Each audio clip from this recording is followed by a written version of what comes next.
All right, everyone. It is December 19th, 2023. I'm Steve Metrics of Db8 Sports with your boy, DJ TRIGGS. and boom, we are back for another episode of Db8 Sports Live. And so pretty much our fantasy football seasons have kind of wrapped up and coming to an end and kind of getting to the beginning of the fantasy playoffs. And looks like your boy DJ TRIGGS has some things to say about it. So how about that?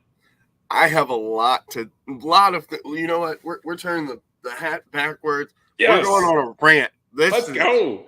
This is Awesome. Violence personified. What Nice. is wrong with fantasy football? Let's start there. So Okay. All right. I'm in a big money league, and you know, I'm in 4 leagues total, including ours. Yeah. Wow. That's like 3 more than me. So I'm in this league, right? Okay. Let me run down my roster. Okay. So I have Tua. Pretty He's good. Solid, man. Like he really is solid, actually. Alvin Kamara. That guy's Aaron Jones. Okay. DJ Moore. Yep. Stephon Diggs. Okay. Puka Nacua. Interesting. Devontae Adams. This I know where we're going on this team. DeAndre Swift. Oh boy. Gabe Davis. Cole Kmet. Yeah. Pat Freiermuth. Jerome Ford. And then I have defenses, but it doesn't even matter on defense. Right. I have the Colts, who are the number 2 defense in all of football. And then I have Dustin Hopkins, who's the number 2 kicker in all of football. Dustin Hopkins kicking what for Washington? Cleveland. Oh, he's in Cleveland now. Yes. Oh, okay. Well, yeah, because Cade York stunk. So my team is pretty star-studded, right? Yeah, pretty absolutely. Awesome. But it's got a lot of like hot and cold players too. If I gave you this team at the beginning of the season, this team is ridiculous. That's stacked. Yes, yeah. Absolutely. And now, mind you, you play 2 running backs, or you have a running back position, a running back wide receiver, a wide receiver, a wide receiver tight end, a wide receiver tight end, and a flex. Sure. So I have Stephon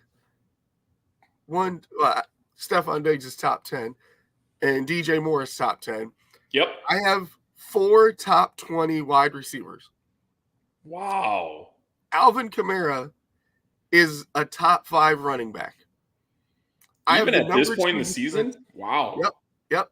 I have the number 2 defense, the number 2 kicker, and then I threw Aaron Jones in there. And Tua. That's still solid. Tua is the number 6 quarterback. Yep. So I'm giving you top 10 after top 10 after top 10. Absolutely. Now, ask me where I ended in this 12-team. By the way, this is a 12-team league, and my team is that stacked. Yeah, so the team is that stacked, but I definitely have the insight that this is. I mean, some of these players you mentioned are also on my lone fantasy team. So unfortunately, I do have the realization that some of these players are, well, not some, but a lot of those players on your lineup are unfortunately hot and cold, where they had extraordinary weeks, and then they also had weeks where they just completely went flat for various reasons. So I'm going to say, unfortunately, I think your guys went flat more often than not when you wanted them to go hot. And when they went hot, they probably might have been on your bench or some permutation of however your lineup is formulated. Nope. So I'm going to say 10th. I'm going to say 10. I'm going to pause you. No. Okay. I'm a playoff team. Okay, that's good. I'm a playoff team. I went 8-6. which was well, the last week I got completely just smoked. But 8-6, I was the 6th seed. Okay. Two teams got first round buys. Now, Sure. the reason why we're going on this rant, I was the number 4 scoring team in the entire league. Okay. So pretty darn good. Yeah. And I mean, I missed like 3 by like a little bit. And is this like a 2-division league where you play everyone in your division like twice and then the other division once kind of thing? 3 division league. Okay. All right. So this is why I'm going on a rant. Yep. I had the most points scored against by a mile. That hurts. That always hurts. Only one other team had more than 1,000 points scored against them. Oh, wow. Yeah. I literally it's a low scoring league. So like like the high every week is like 80 points or so. Yeah, that's kind of like our league. Exactly. But I like that. The highest scoring, like, I mean, literally only one other team got scored 1,000 points or more besides me. Like, wow. No matter how much I scored, it didn't matter because I clearly played a super hot team every week. Yeah, I want to say I was there 2 years ago. That happened to me as well. I had a team that was kind of okay, but man, teams in the league back then just had like the best weeks they could against myself, and it hurts. It really hurts when you come across that. And then the two top teams, the number 1 seed, the number 1 seed and the number 2 seed. Yeah. 800 points scored against them. Remind you, I had 1,000 plus. Yeah, so you're getting 20% more scoring against you than the next team behind you. Right. And so you're talking about when you're only scoring 80 points a game, or 80 is like the super high. Most people are scoring like 60. That is literally like you're getting killed every week. Yeah, that's tough. So no matter how stacked my lineup was every week, because I was one of the highest scoring teams in the league, I was getting beat because I literally was getting like okay, let me just go back in matchups here or my schedule. Well, you go up against Joe Mixon the week he had like 3 touchdowns or something. So first week, I beat the number 1 team 77-45. Cha-ching. Yeah. But then I go on a long losing streak because a dude puts up 87. The next guy puts up 129. Remind you, like, he beat me 129-92. Wow. Week 2, I got beat 87-63. Week 5, I got beat 127-68. Okay. The next week, I got beat 77-64. Then I lost a game, which was 64-51. And the first round of the playoffs, I got scored 74 points against. Okay. And mind you, if we go to the matchups of or the scoreboard for the week, 1, 2, 3. Only 3 teams scored over 70. Let's see how many actually scored more than me. 1, 2. Only 4 teams this week scored more than I did, and I lost in the first round of the playoffs. Oh, that's brutal. And of those 4 teams, 2 of them weren't even in the actual playoffs. They were in the loser bracket. So I literally lost to the highest scoring team in the first round of the playoffs, and I didn't even have a shot. Wow. Yeah. Boy, that's wild. Literally, it's crazy. Like when teams are scoring 100 points in a league where most people are averaging like 70, like there's literally nothing I could do better. No, that's definitely why it hurts. And I mean, definitely in the league that you and I are in, it kind of feels like teams kind of average and kind of hover around 80. So for you and I, if we're able to hang about 100, we know we're probably going to get there. So it would almost be like in our league having like 120 or like low 100 scored against you consistently. So it's tough. That it really hurts. So let's go to our league. Let's go to our league. Yep. Third highest scoring or third highest points against in the entire league. Oh, that sounds like you. Because again, Yeah. you had a really good team in our league. Yeah. So like again, the third most points scored against. So even if I put together the crazy, do you know what my point differential was? I'm going to In our guess league. negative 200.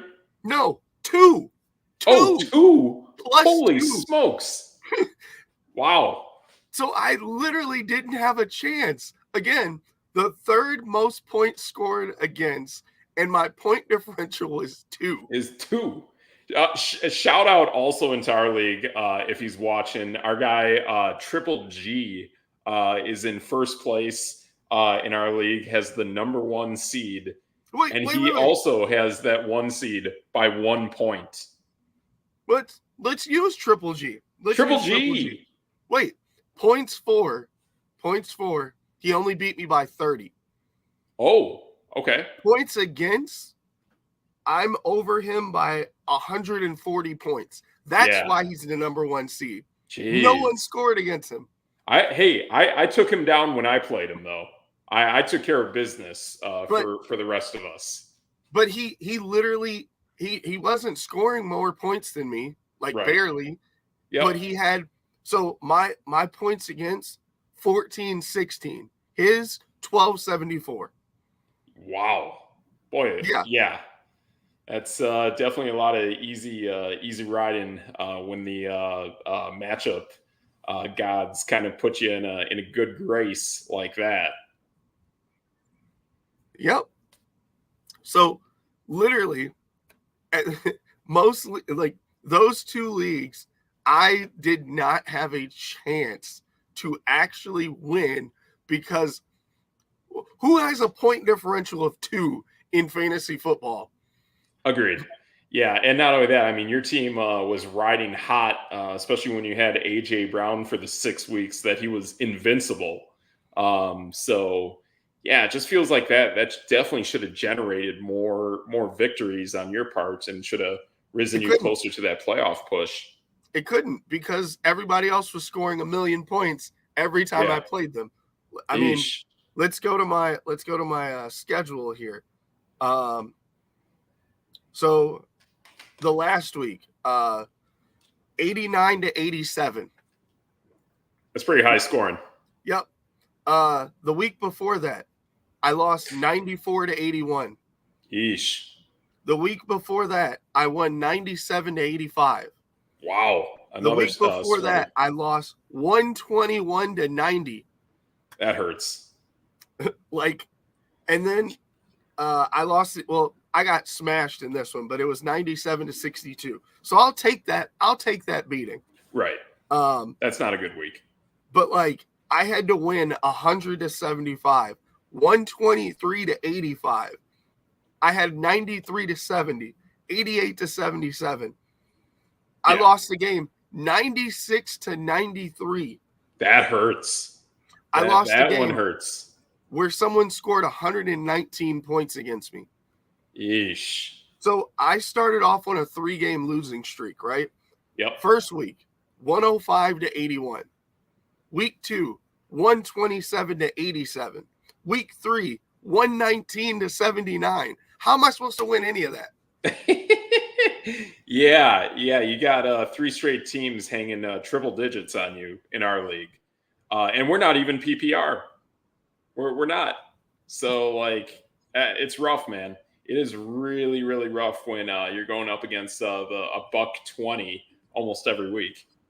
Yeah, like, and then to sit there and like, I love. So the reason this rant has gone on, because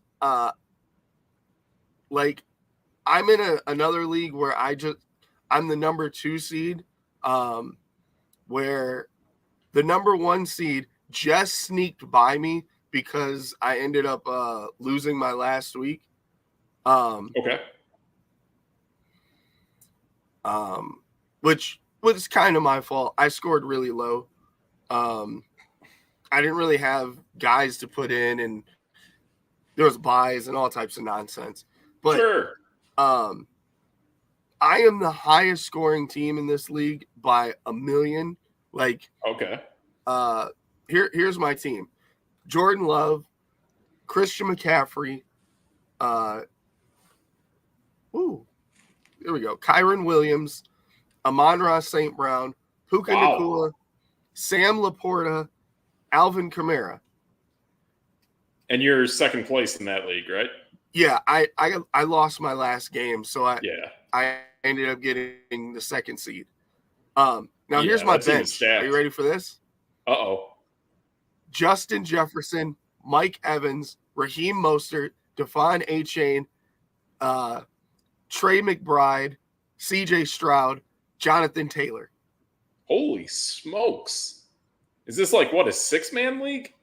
Nope. 8. Oh, okay. But wow. Yeah, I like between that and I got a friend at work named Brandon that's got like a stupid good 8-man team. And it's crazy what kind of lineups you guys can build with only 8 teams in the league. Now, mind you, playoffs are 2 weeks. I'm beating this guy 192-93. Oh, okay. Yeah. Yeah, that team's not losing round 1, I'll tell you that. Probably not.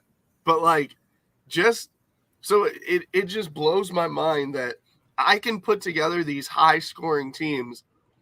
And in this league, my point differential is 303. Wow. That's huge. Yeah, with a team like that, having a point differential that large definitely makes sense. And I'm the highest scoring team in the league again. There you go. Where it just blows my mind that like going from one team to the next, I have some of the highest scoring teams, but then one league, my point differential is 2. The next league, I have the third highest point scored, or the highest point scored against, over 1,000. And then in this league, I'm plus 300. There you go. It's crazy. Yeah, it's pretty crazy. You got 3 teams there that are looking pretty good, but definitely based on how your schedule's shaked out, you have 3 different scenarios going on. And then my last team, I am the highest point scored for. I'm over 200 points near the second place guy.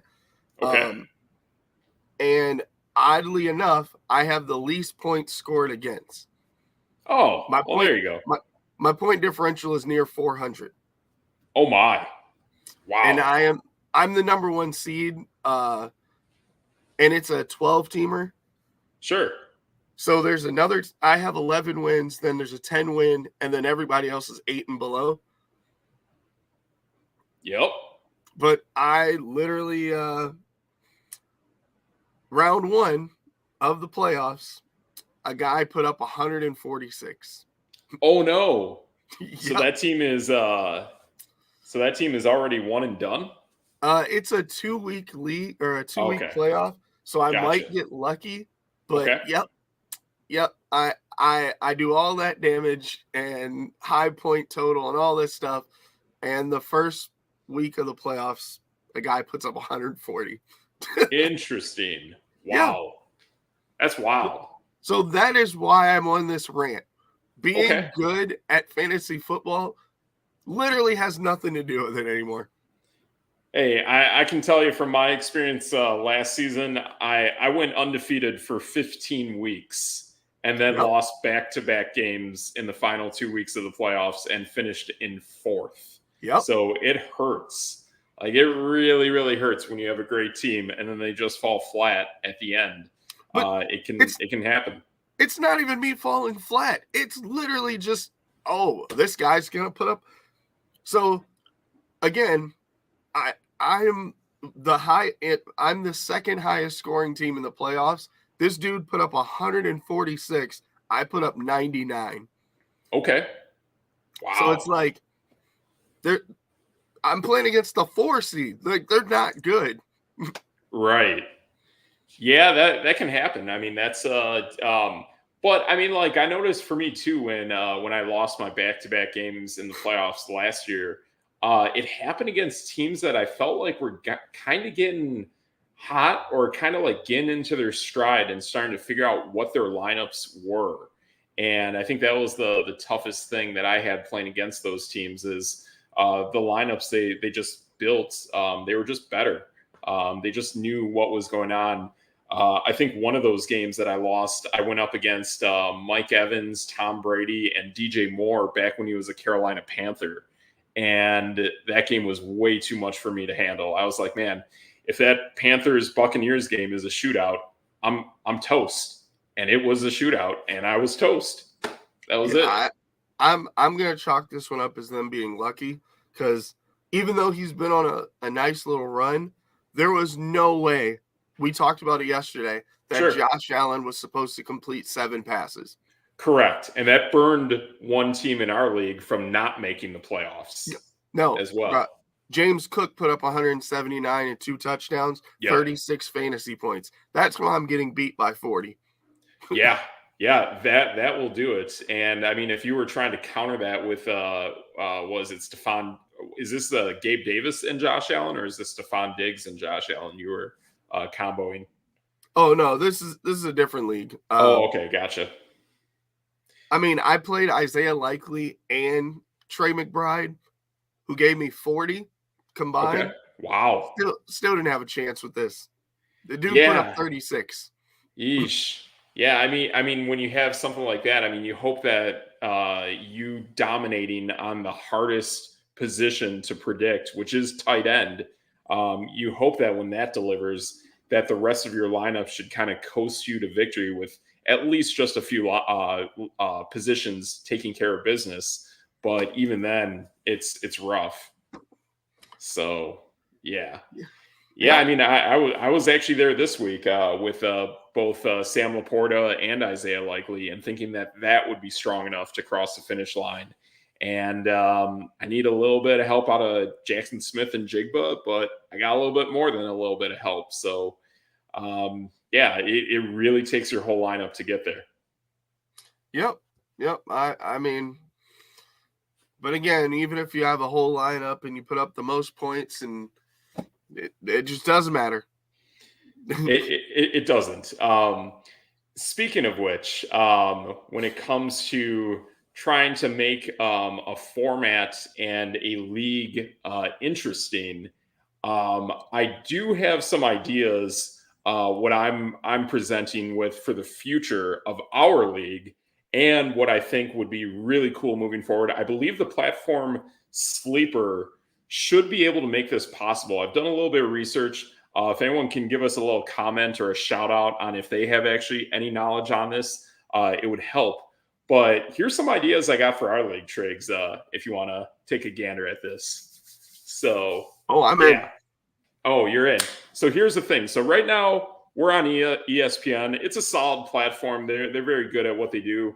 But when it comes to certain like keeper picks and trying to designate rounds associated with those players, that ability is not as easy on ESPN. Whereas I scroll through social media and I see people trading players for draft picks and keeping players for draft picks on Sleeper more than any other platform.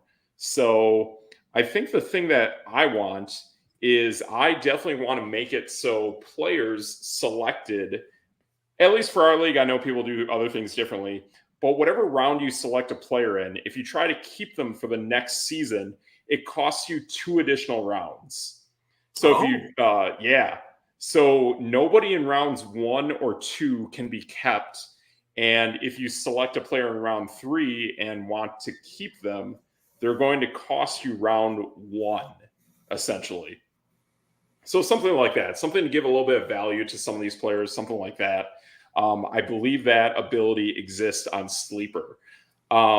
something else that I want to do that I think is pretty cool with our league, we have 16 teams.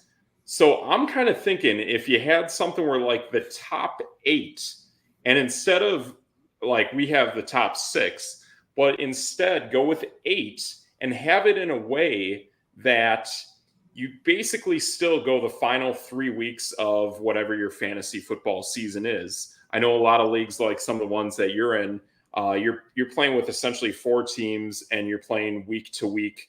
One round of like your semifinals, and then your championship round is the final 2 weeks for 2 teams going up against each other. I love having like the final 3 weeks, and each of those 3 weeks are still head-to-head matchups, just like you've been playing your entire season. But a little wrinkle in the fabric to give it a little bit of I don't know, motivation to move up where you want to in the pecking order of 1 through 8 is the top 8, they get in.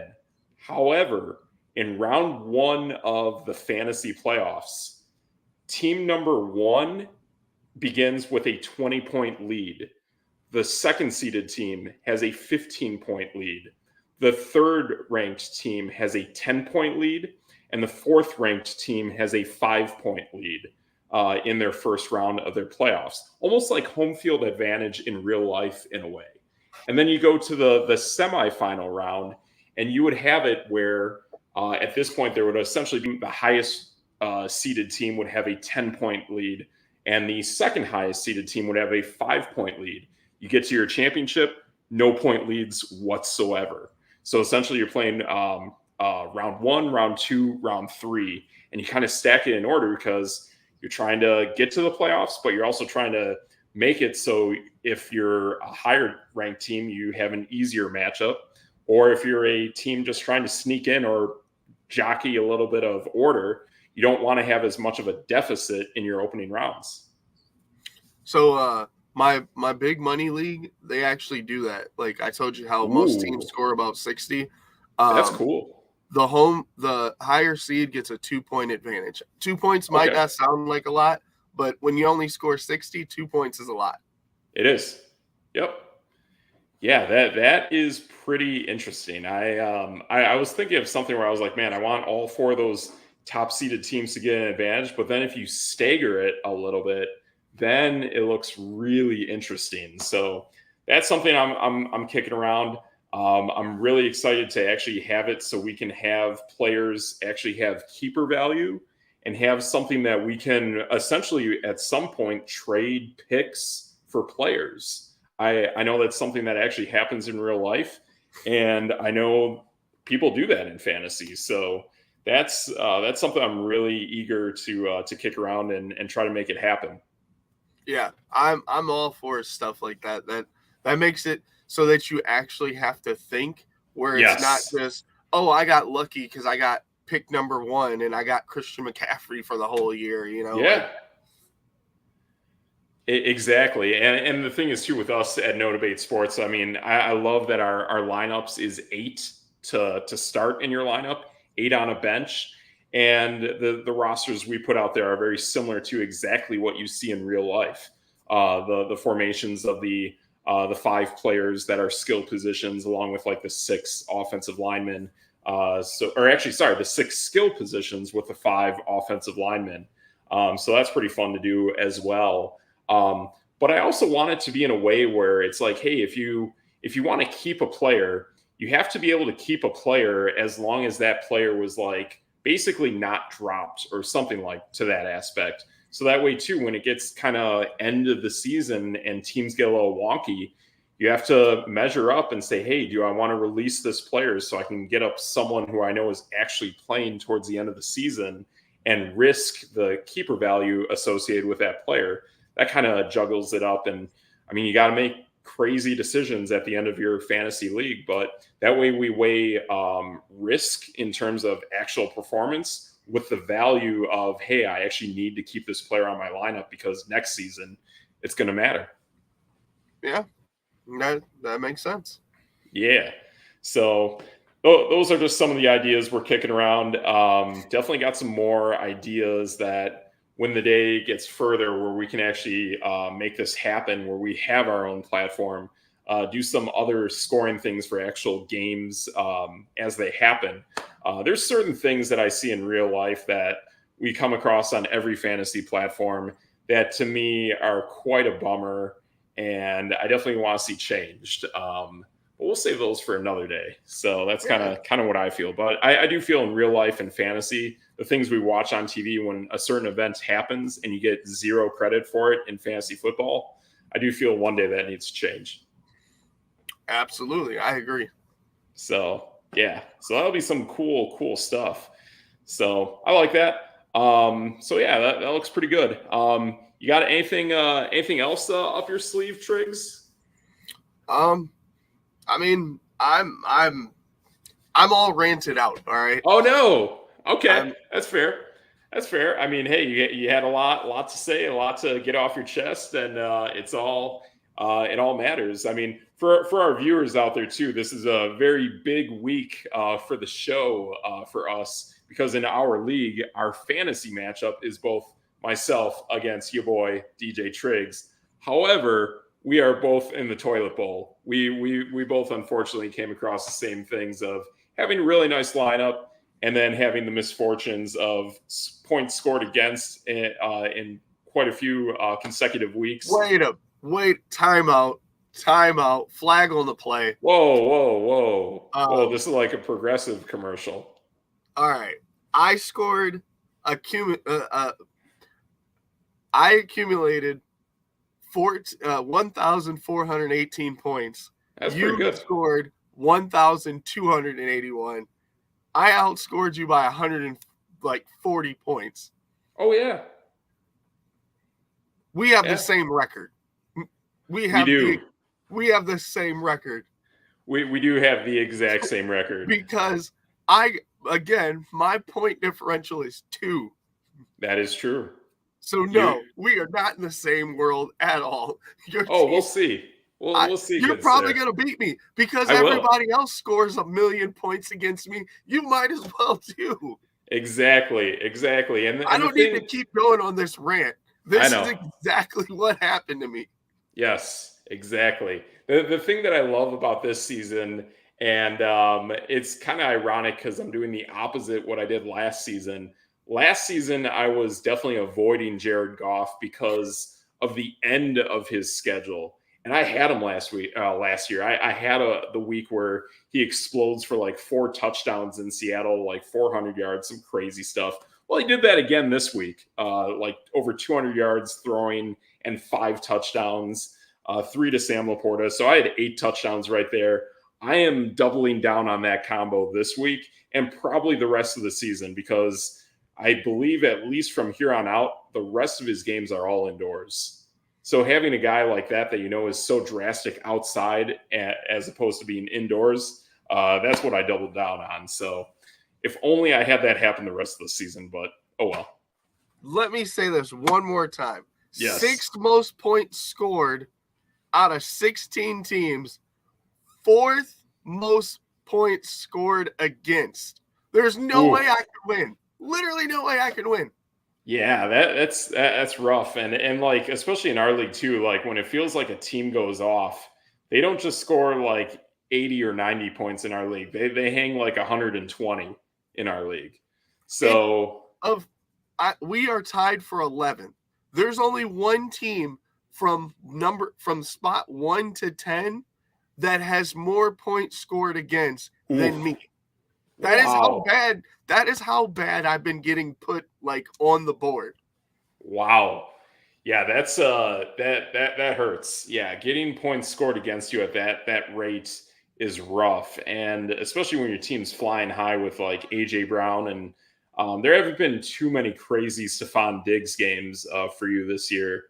But yeah, that's a lot of points scored against, man. That's insane. So, yeah. I don't know. I mean, there's literally nothing I can do. I've chalked it up to just nonsense. It can be. It can totally be nonsense. But I think from my aspect too, I mean, I came across the nonsense of seeing a Dallas Cowboys team hang like 40 to 50 points every week and getting nothing out of Tony Pollard.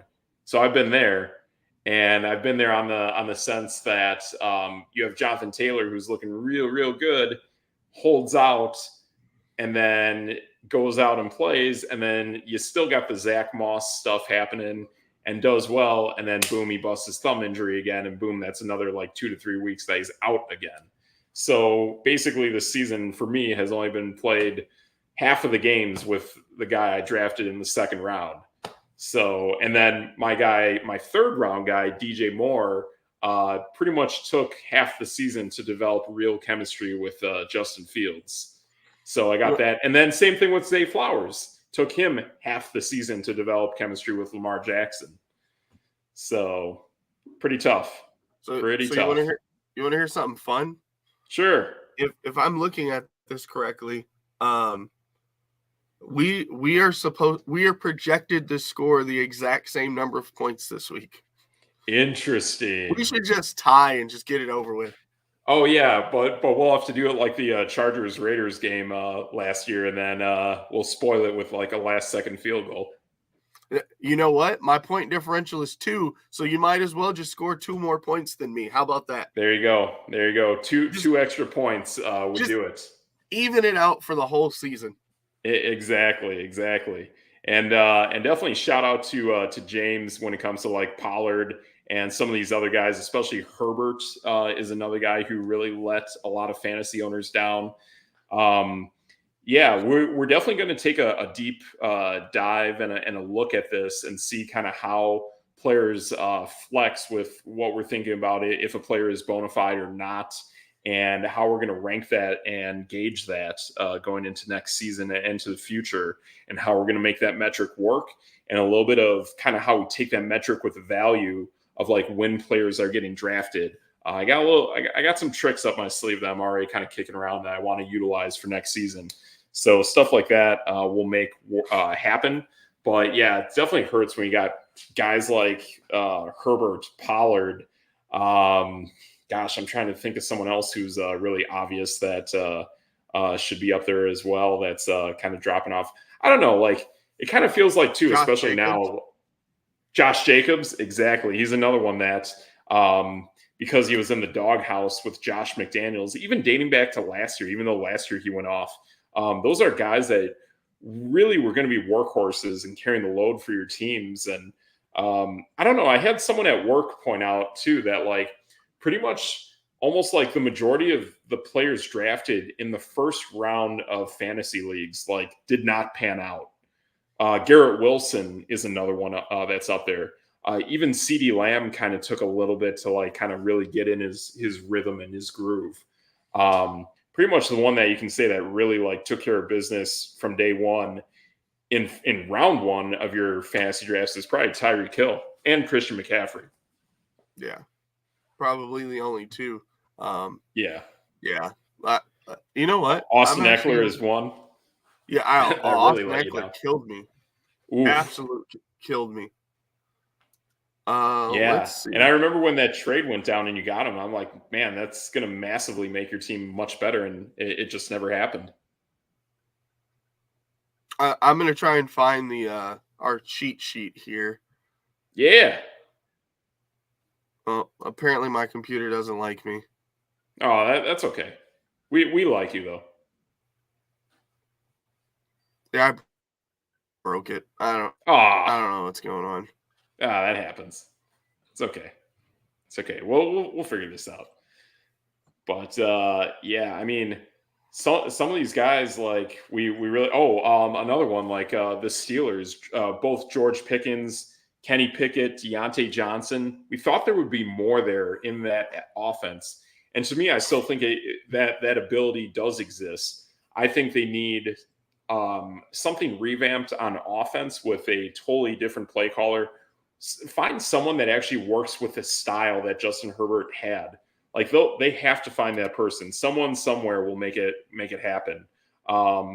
and then fortify that offensive line. I think they do that. I think they'll figure it out, because I feel like at the end of the day, Kenny Pickett's got a really fast release. He's got great chemistry with Pat Freiermuth, the big guy that we liked out of Georgia. I think he's a fun element that they should really incorporate more with that team. So yeah, like all those things I think really matter. And yeah, same thing here, James. Guys like Devontae Adams and Christian Watson, they both took a hit too. And I remember people saying really great things about Christian Watson going into leagues, especially him being a crazy good value pick in rounds 3 or 4-ish. But the injury history with him just really got him, and it hit. Right. Yeah. I mean, Watson, I was never really big, even being a Packer fan, I wasn't really big on Watson. Like, I knew that like Jordan Love could be hit or miss, but he spreads the ball out so well. Like, even talking about last week's game, Dontavian Wicks was like the leading receiver, not a Romeo Dobbs, not a Jaden Reed. Like, I don't know. But I think to me, like, I think this offense to me is almost becoming like a hybrid of Jacksonville with a little bit of San Francisco. Like, I look at Jacksonville as in like the terms of like the weapons that you throw to, right? So like their receiving core plus their tight ends, that's kind of what I see there. But then when I look at it from like the San Francisco side, if Aaron Jones can stay healthy, that is your Christian McCaffrey prototype. When I look at a guy in Jaden Reed, I think he is your future Deebo Samuel. And I think the routes and the plays that he runs are actually going to dilute Christian Watson moving forward, because he is better at that and more reliable than Christian Watson. Yeah, that makes sense. Like, I don't know, that if they can get maybe like I was really big on them getting maybe Marvin Harrison Jr. Especially if they fall a little bit more in the standings right now. That team could be really, really stacked. I've been hearing a lot of talk with Marvin Harrison amongst two teams. One, if the draft order stays the same, which to me, I think clearly now it's becoming obvious that there's going to be wheels and deals left and right, especially in the top 5, top 6. I don't think any of those teams are going to stay put, to be honest. Maybe New England, but I think everyone has the ability to move. But I'm actually hearing chatter about Marvin Harrison to Chicago. Having him opposite DJ Moore would actually be really, really solid. Those guys with a solid tight end and Cole Kmet. Darnell Mooney has the good chemistry he has there with Fields. I don't know what they're exactly going to do at quarterback, but I have heard the talk that something with DJ Moore and Marvin Harrison would be pretty darn cool. Yeah, I mean, that could work. That really could. Absolutely. But I think that's a team that still has way more holes that they have to figure out with their offensive line, with their running game, and maybe a few upgrades on defense too, and probably add some depth where the position that Montez Sweat plays. So if he goes down, you can actually fortify that and still secure that, because whatever Montez Sweat is doing right now is making a huge difference on that Bears defense. Right. So I was able to pull up the first, second, and third round ADP. In fantasy. So, like, wow. The entire first round, except Christian McCaffrey and Tyreek Hill, were all horrible. Wow. Okay, wait. AJ Brown as well. Oh, sure. But like, even then, like those 6 great games that AJ Brown had, I feel like outside those 6 games, you really didn't see that again, right? Yeah. And then even like to a certain extent, everybody in round 2. Yeah. That's so round 1, right? 12-teamer, Justin Jefferson, Jamar Chase, Cooper Kupp, Austin Eckler, Travis Kelce, Bijan Robinson, Stephon Diggs, CeeDee Lamb, A.J. Brown, Saquon Barkley were probably all bad. Yeah. The one caveat we can give to that is if anyone was at the very top of the league and drafted Justin Jefferson and had any knowledge of what we were talking about with that, is that we were saying from day one, if you took Jefferson, you had to have insurance, whether it was Jordan Addison or KJ Osborne, for in the event that happens, at least the other guy's going to pick up the slack and Kirk Cousins should be able to deliver it, although that went down too. So that's the irony in it. And then, what just happened here? Let's Uh-oh. see. And then round 2 was, Devontae Smith was hit or miss. Derrick Henry was pretty bad. Pollard was bad. Josh Allen he's okay. He's pretty solid still. Yeah, but he's had some really good games. Not as the number 1 quarterback, though. Right. Jonathan Taylor was hurt, or, whatever was wrong with him, I guess. Yeah, you had some weird social stuff going on. Jalen Waddle, Jalen Hurts, Garrett Wilson, Devontae Adams, Nick Chubb was hurt, Patrick Mahomes was bad, and Amon-Ra St. Brown is probably the only guy in that list that really is solid. Yep. Yeah. So rounds 1 and round 2 were really rough. I don't know exactly what you were feeling before you were drafting teams, but even for me going into our league and looking at round 1, I felt it this year, but I even felt it last season as well. I just had this bad feeling about round 1, and that's why I had so much trouble with it. Eventually I felt good about my pick with Tony Pollard, but I had no idea that offense would be so much Dak Prescott driven, despite Dak starting the season pretty bad, actually.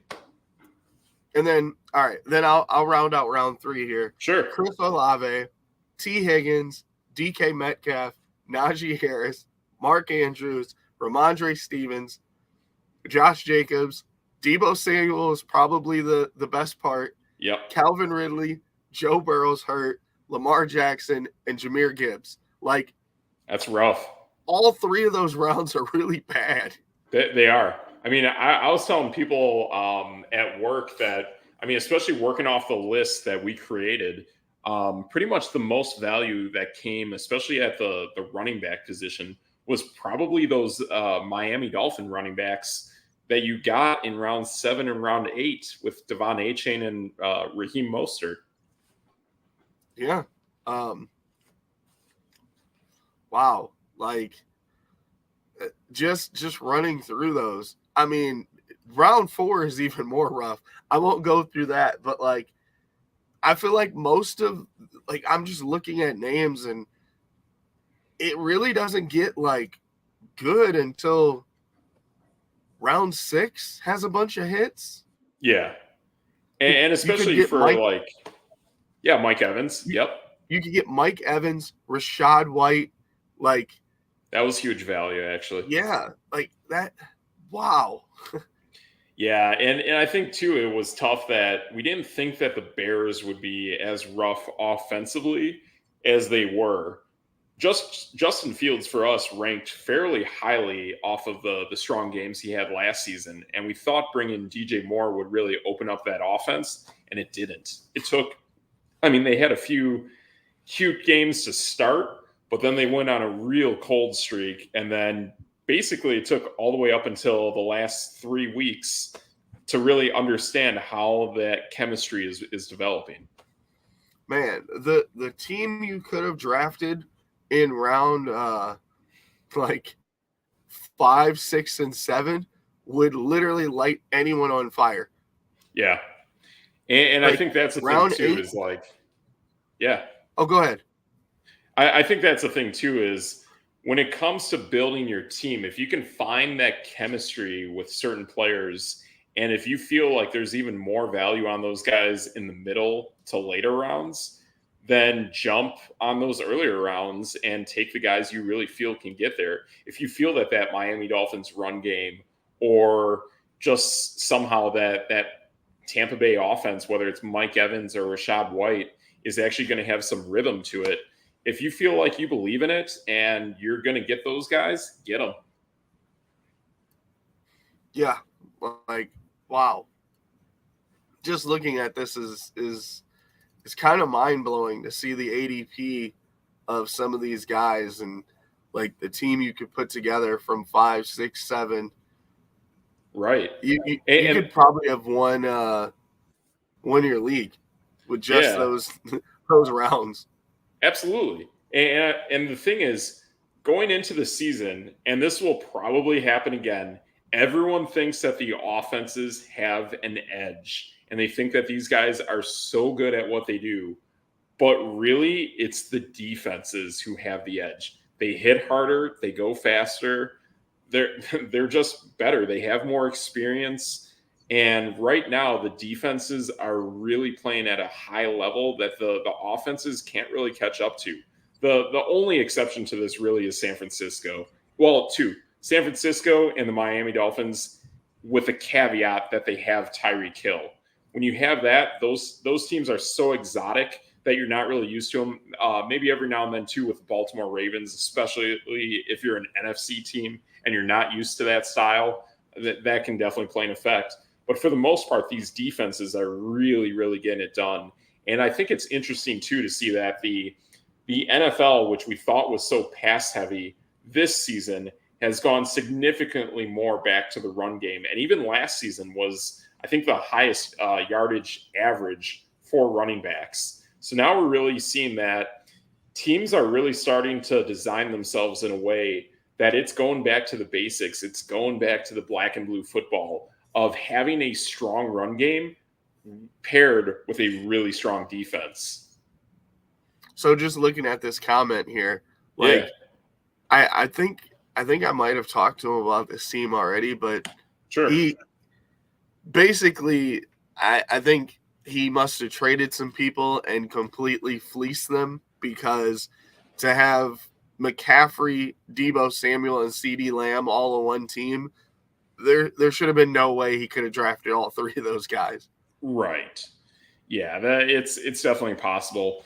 The other thing that I heard going into the season, but I didn't give much credit to it because I thought his numbers were so lopsided last season, and especially with the injuries to the guy we see here, Dak Prescott, I never took to heart the comments that I heard from people saying that they thought Dak Prescott could actually have a better season than Jalen Hurts, but it's happening. It is clearly happening now. And somehow early in the season, Dak Prescott recovered fully from whatever ailments he had from last season. But I think we're going into another year where Jalen Hurts is having the exact same effects that he had last season, where he plays good for 75% of the year, and then the final 4 weeks of the season, he's banged up and he's just a different player and is not anywhere near the elite caliber athlete that we see to begin the year. Right. So and just going off what I was saying about his team being drafted. So CeeDee Lamb, Christian McCaffrey, and CeeDee Lamb and Christian McCaffrey should have been first round picks. So there's no way there's no way team should have allowed him to get both of those players. They were both top 10 picks. Right. McCaffrey he's either 1 or 2, and then CeeDee Lamb was a top 10 player. Debo Samuel was a third round, so maybe getting that is fine. But like those two other ones is just that seems like people didn't know what they were doing when they drafted. Getting Kyron Williams, that was kind of a lucky scoop up. But if his team was this good at the beginning of the season, he should have been on the waivers. Yeah, I got to ask you this, Triggs, because you saw it in our league. You saw that there was something with us. We drafted, we had our teams, and then something happened with my lineup.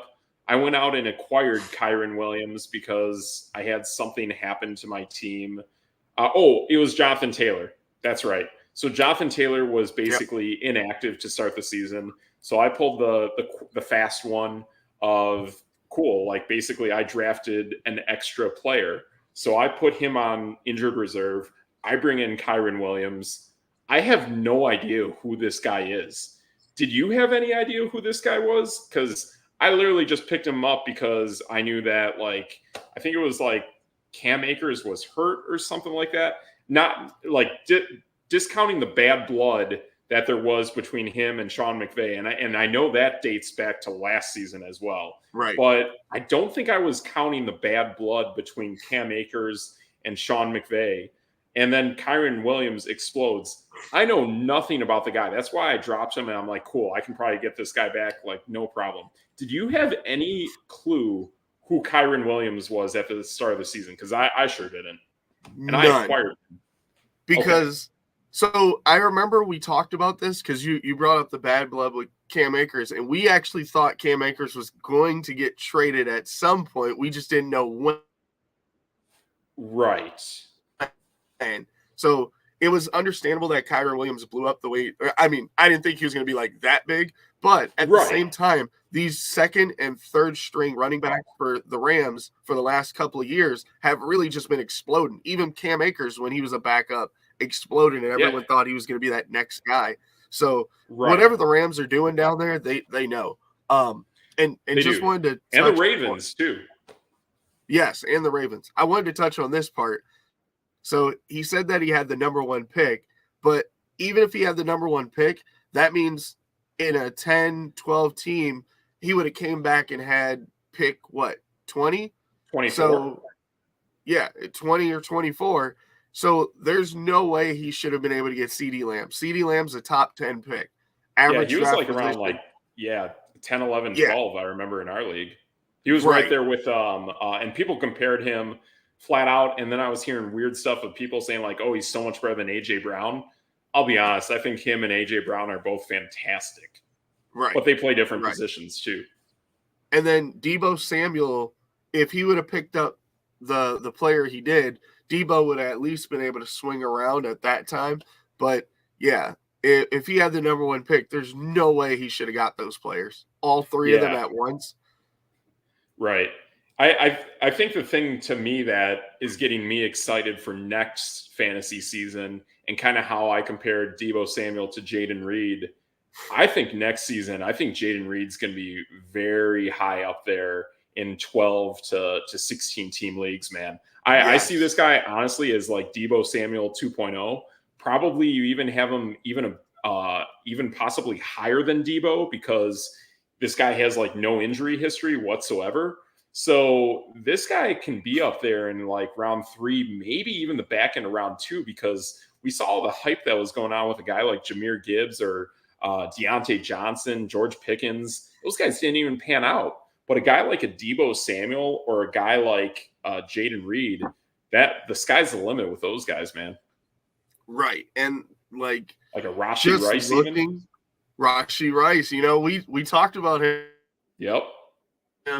He was big on my my preseason list. I'm glad he's getting a lot of touches now, but it took MVS dropping every touchdown and Sky Moore just not even knowing how to play wide receiver. But who knows? Yeah, I think next season we're going to see a Kansas City Chiefs team that's going to come to terms with realizing their follies on offense this year and come back even harder than ever next season. I think things are going to end unfavorably for the Chiefs this season in a way that they've probably never experienced before.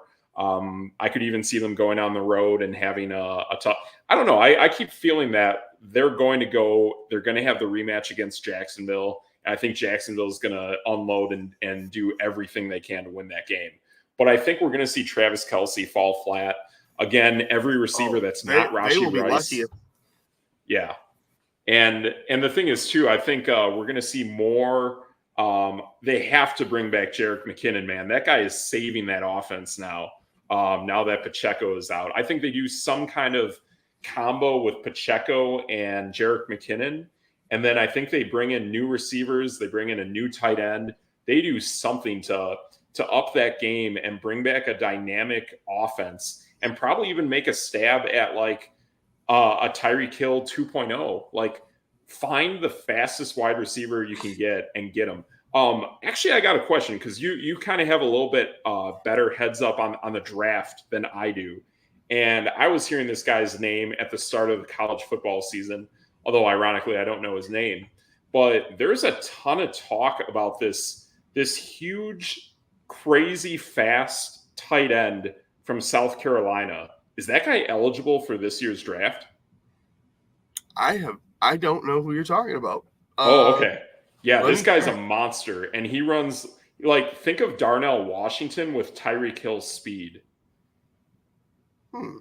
Yeah, that's coming. South Carolina. Yes. I don't know if he's eligible for this draft, but he's the guy that people are saying is like the Victor Wembanyama of the NFL.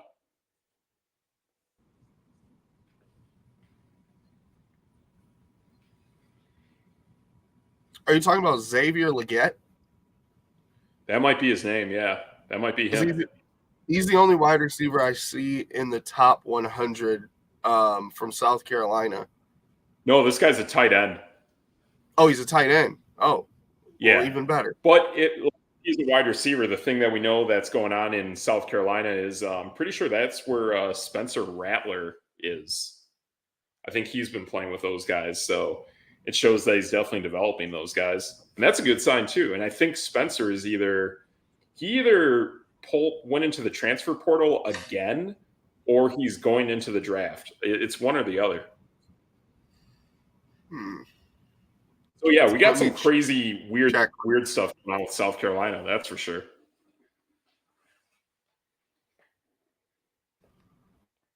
Let me check on tight ends here. I'm doing some research for you. Uh-oh, here we go. But I think that's the thing is, like, the Chiefs have to do something to replace Travis Kelce, because flat out, and nothing against him, it's life. He's got great things going for him outside of football. I think he's checked out. And honestly, I think this is the last season for him and his brother in Philadelphia. I think they go out together. And unfortunately, I don't think it goes well for either brother at this point. So I see South Carolina actually just got a commit from Ball State. So I'm trying to find their tight end room, right? Okay. Weird.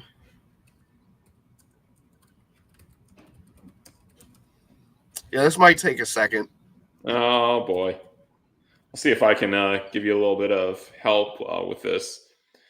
Yeah, I'm kind of seeing Xavier Legette. I think that is who is popping up here as well, I want to say. Yeah, that might be the guy, man. He's listed at wide receiver in the draft prospects. Okay. And that's common. That is definitely common, that some of these guys who are tight ends can become wide receivers or vice versa. It's definitely something that can happen with these guys for sure. Legette's at least a senior, so he'll probably be in the, like I said, he was a top 100 prospect from what I was looking at. Gotcha. Yeah, that sounds like he's probably the guy, and that's the guy that we're talking about. So looks pretty good there, but I think that's something that they could really utilize, is having a new, young, agile tight end. And it doesn't have to necessarily be Xavier Legette, but it's got to be someone with talent. And then bringing back someone who's crazy fast, like Tyreek Hill.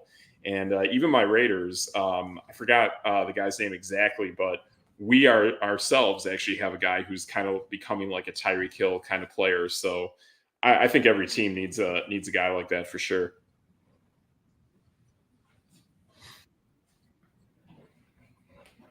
Nice. Yeah, Legette. So, I mean, wow. If you just look at South Carolina's receiving stats, he had 1,000 more than everybody else on the team. Whew. Yeah, that's a guy.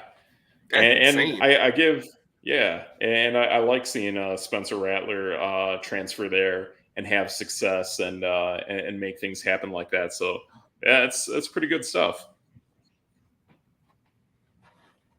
So, but yeah, it's a lot of good stuff. A lot of good fantasy action going on. I know everyone. You guys can see us all here every week. We'll be back. Actually, that's something I want to go over. But usually, most weeks we're here every Monday, Tuesday, 7 o'clock Central. Next week, Monday, we have Christmas. We'll probably take off that day. I think we'll have our show on Tuesday. We'll definitely give you guys an extra half hour or something. Make it a little bit longer on a Tuesday if we're able to do that. So I think that will be our plan for next week, Triggs. What do you say about that? Possibly. Some people don't even get back from their Christmas stuff until the next day. So who knows? Exactly. So that's cool. So yeah, we'll try and make something on that. So yeah, we'll take off for the holidays.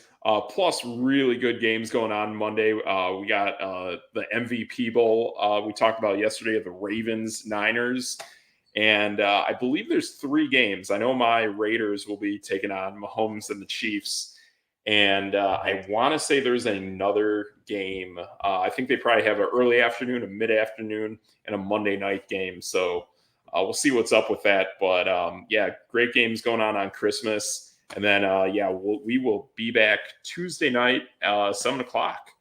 So good stuff. Yeah, that sounds about right. There we go. Yeah, just looking at the schedule. Yeah, Christmas, they have the Giants and Philly. Oh, okay. That's cool. The Raiders are the noon game. Gotcha. Okay, good stuff. Cool.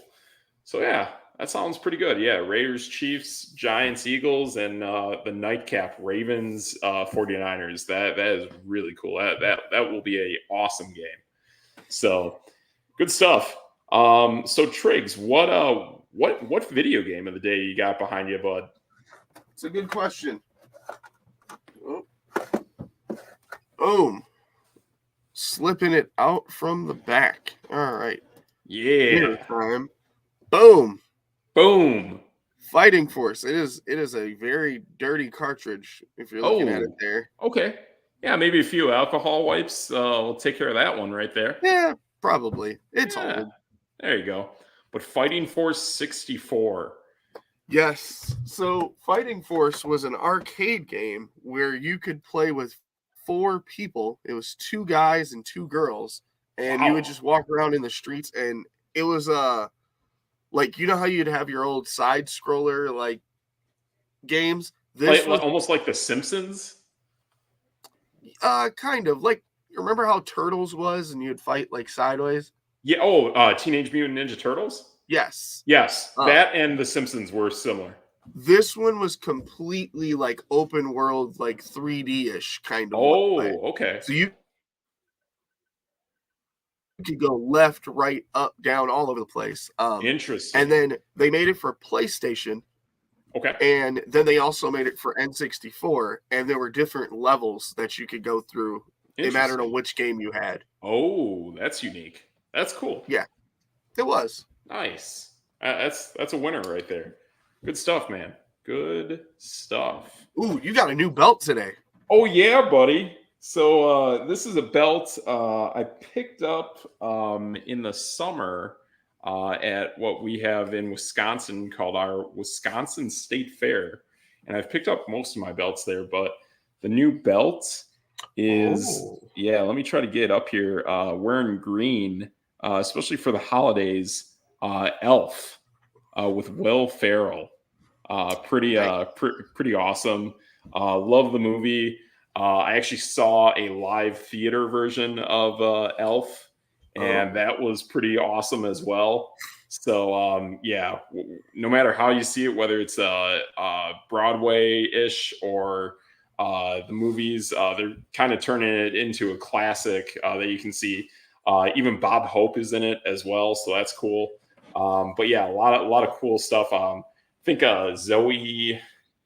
Oh man, I forgot her name, but she's got a sister, and but she's in it. Plays his love interest. Pretty cool. But yeah, Elf is a classic, so I had to get that belt. I'm gonna hurt your feelings. I'm sorry. I don't like that movie. Oh no!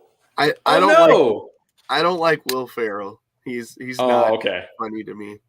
Yeah, But no, I get it. For me, like I like Will Ferrell and kind of almost like the more satirical stuff, and that's where I liked Elf because to me it was kind of different from a lot of his more kind of natural humor stuff that he's done. Actually, a good one too, Stranger Than Fiction, was a really cool one with him where basically he thought his life was written down by an author. And whenever she would write something about him, he would actually encounter it in real life. So that was cool. I always wondered what that movie was about. Yeah, Stranger Than Fiction is really solid. That and Elf kind of came out at about the same time, so pretty solid movie back in the day. But yeah, I get it. I totally see where you're coming from with that. So, but yeah, you've seen that, but you haven't seen Hustle. And my guy Kermit Wiltz is tearing up the NBA right now. So go figure. Go figure. I kind of forgot all about that movie. Maybe I'll watch that. Yes. Over the holidays, man, it would be perfect. There's NBA basketball on Christmas, so you got that going on.